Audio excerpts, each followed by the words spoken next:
Monsieur le Président de l'Assemblée nationale,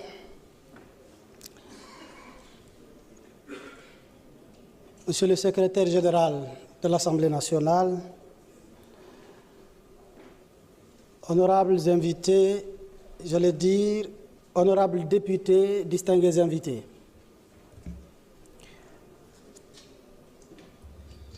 Il me revient l'honneur aujourd'hui à l'Assemblée nationale de prendre la parole au nom du gouvernement.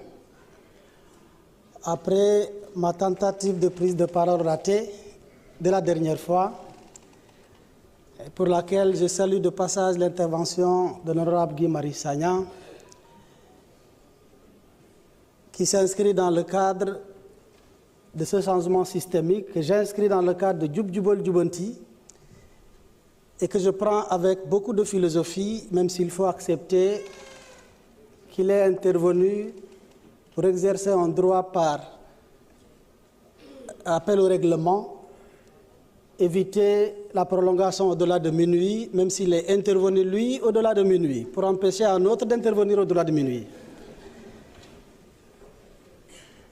Après cela, je voudrais, à l'entame de mon propos, et au nom du gouvernement, insister sur cet honneur qui nous est fait aujourd'hui de prendre la parole à la fin de l'installation et du bureau et des commissions de l'Assemblée nationale. Monsieur le Président de l'Assemblée nationale, je tenais à travers vous, au nom du gouvernement, au nom du Président de la République, du gouvernement et du Premier ministre, adresser nos vives félicitations à tous les députés de la 15e législature qui viennent d'être installés à leurs fonctions, à toutes les commissions, les membres des commissions dont le secrétaire vient de donner lecture et pour lesquels l'Assemblée nationale vient de ratifier,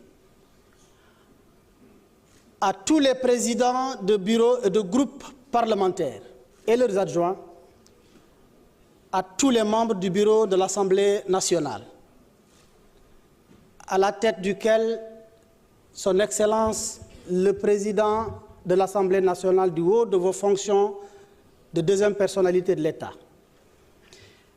Au nom du gouvernement donc, et à mon nom personnel, à ma qualité de ministre en charge des relations avec les institutions, que vous appeliez affectueusement 166e député, donc un député par adoption, je tenais à vous présenter mes vives félicitations et à vous souhaiter bonne continuation. Monsieur le Président de l'Assemblée nationale, honorables députés, il me semble indiqué, avant de poursuivre mon propos, d'évoquer le contexte dans lequel se déroule cette installation. Un contexte doublement et successivement marqué par une série d'élections. Si nous acceptons que le Sénégal, du point de vue de la forme de l'État, la forme de gouvernance, a choisi le système démocratique, nous devons ensemble accepter que l'élection est l'un des baromètres de mesure de l'efficacité et du dynamisme de toute démocratie. Et il est important de rappeler dans ce contexte-là que nous venons d'une élection d'abord présidentielle, ensuite des élections législatives. Je voudrais, à partir de ce moment-là, que vous me permettrez de rendre un vibrant hommage à tous les démocrates de ce pays. Oui, notre démocratie, à un moment donné de son histoire, a été secouée, parfois malmenée, et parfois même agressée. Mais elle a tenu, grâce au peuple sénégalais, comme un courageux, comme un résilient. Et l'histoire retiendra qu'en 2000, nous avons un leader qui s'appelle Maître Abdoulaye Wade, à qui nous rendons un vibrant hommage pour ce qu'il a fait pour ce pays. La même histoire que nous avons en partage a aussi retenu qu'en 2012, nous avions le président Macky Sall, qui à un moment donné de rendez-vous de l'histoire a tenu.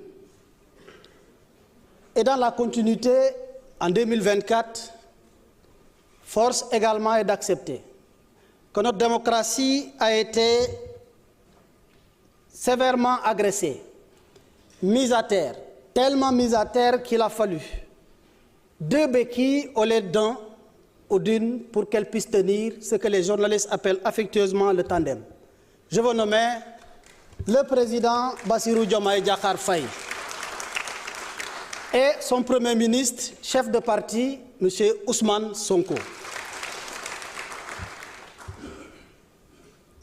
Mesdames, Messieurs, je ne saurais continuer sans rendre un hommage mérité également à la précédente législature. En moins de 2 ans, elle a donné l'impression qu'elle a vécu en 10 ans de législature. Tellement de choses se sont passées dans cet hémicycle.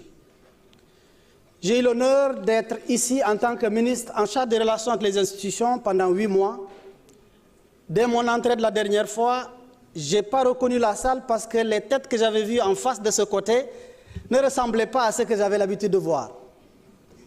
Et j'ai tout de suite pensé et ressenti que le changement, au moins du point de vue physique, est déjà là. Mais c'est une législature qui a vécu toutes les difficultés. Et je rends hommage à ceux que je retrouve ici parce qu'ils ont fait ce qu'ils devraient faire au moment où le Sénégal avait besoin de tous. C'est l'occasion d'embrayer avec la présente législature. Et je commencerai par ce que j'ai vu au niveau du perchoir, les 2 extrémités. Les sages, les anciens, ancienneté par l'âge, mais aussi ancienneté par l'expérience. Je voudrais reconnaître ici un adage bien wolof qui dit « Ndeke mag baax na bàyyi ci réew rawatina mag bu baax ». À travers les anciens, je veux nommer le doyen Alakan.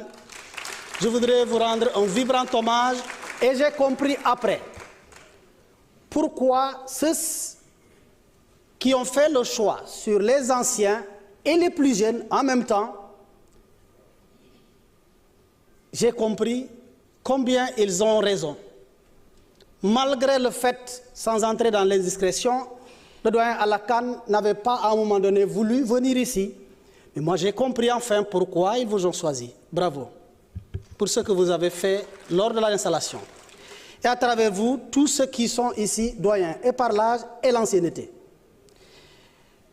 Je voudrais m'adresser enfin aux plus jeunes. Sans donner l'impression d'être donneur de leçons, nous sommes le gouvernement. Je parlerai avec la plus grande retenue. Mais je voudrais vous emprunter la casquette de député par adoption puisque vous m'appelez 166e. Aux plus jeunes, je voudrais leur demander de reprendre davantage confiance en eux. Quand vous allez dans un endroit pour la première fois, même pour ceux qui ont été à l'école, ils comprennent que quand vous passez en classe supérieure, vous trouvez parfois ceux qui ont dû faire 2 fois, 3 fois la même classe. Les premiers mois ne vont pas être ressemblés aux derniers mois. Prenez confiance sur vous et sachez qu'à votre âge, certains des doyens n'avaient pas et n'étaient pas à votre place. Et que dans quelques mois, avec l'appui du président de l'Assemblée nationale en termes de formation, en termes de renforcement de capacité, vous comprendrez que vous êtes appelés à briller, vous êtes appelés à être les meilleurs dans cette Assemblée nationale. Cela dit, je voudrais que vous me permettiez de rendre un hommage à votre président nouvellement élu. Excellence, Monsieur le Président de l'Assemblée nationale, pour ne plus vous appeler chers collègues, encore moins vous tutoyer. je voudrais vous rendre un hommage pour d'abord ce que vous avez fait au sein du gouvernement et au sein du ministère des Infrastructures, des Transports terrestres et aériens. Je n'ai pas eu l'opportunité de prendre la parole la dernière fois, mais je sais que vous êtes si jeune du point de vue de l'âge, mais l'expérience, l'engagement, l'ambition et surtout l'amour que vous avez pour le Sénégal sera l'aiguilleur qui conduira chacun de vos pas vers le succès. Ce que vous avez réalisé au niveau du ministère des Infrastructures, j'aurais bien aimé parler avant ce qui est survenu ne survienne. Parce que je sens que c'est lourd. Je sais qu'on ne pourra pas remplacer El Malick. On peut simplement le succéder et faire dans la continuation, mais dans l'innovation. Mais vous avez marqué de façon indélébile. Vous avez marqué sous votre magistère, ce ministère de façon indélébile. Et le peuple témoigne, le peuple sénégalais en est témoin. Je sollicite de vous prière, accompagnement, en vous demandant de ne pas décrocher si vite pour que ce qui doit être continué le soit et toutes les rénovations qui s'imposent également le soient. Cela dit, je ne saurais terminer mon propos sans prier un franc succès à la présente législature. Une législature de challenge, une législature d'attente forte pour le peuple sénégalais, une législature d'attente même pour le gouvernement. Nous avons choisi et assumé le devoir de faire des ruptures profondes, un changement systémique. Nous savons que pour ce faire, nous devons nous prendre le courage d'accepter de faire et de subir le mal sur nous-mêmes d'abord, comme ce que nous avons suivi la dernière fois à partir des articles clairs évoqués par les députés pour empêcher même un membre du gouvernement solennellement de prendre la parole. C'est à féliciter. En dehors de cela, nous voudrions, en tant que gouvernement, insister sur le fait que nous espérons que des députés, une opposition constructive, un refus motivé sur certaines choses, mais un encadrement, un accompagnement pour que ce changement intervienne. Sans vous, l'exécutif ne pourra pas gouverner comme il faut. À travers votre action de voter les lois, à travers votre action de contrôle de l'action gouvernementale et à travers votre action de représentation du peuple. Sur ce, je commence à être long, je voudrais, avant la fin de mon propos, souhaiter plein succès à votre mandature. Je vous remercie de votre aimable attention.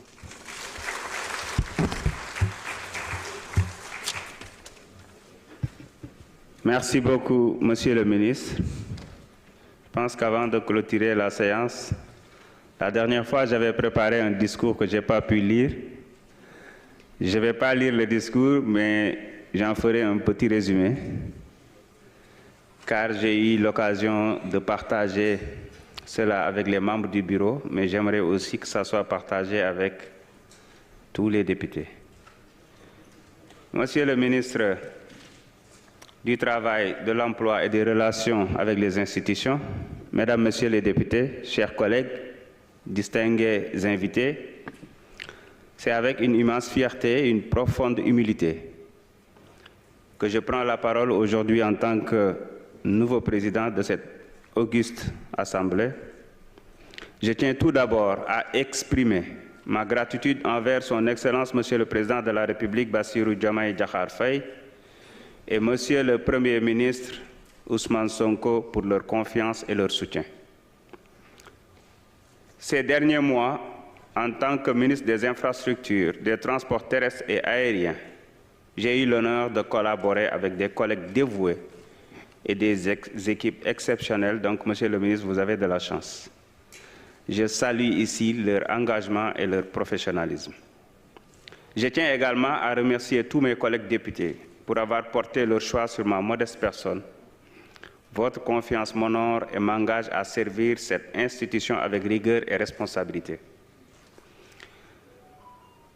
Pour une assemblée de rupture, nous impulserons une nouvelle dynamique pour promouvoir une institution proche des citoyens, résolument responsable et tournée vers l'avenir.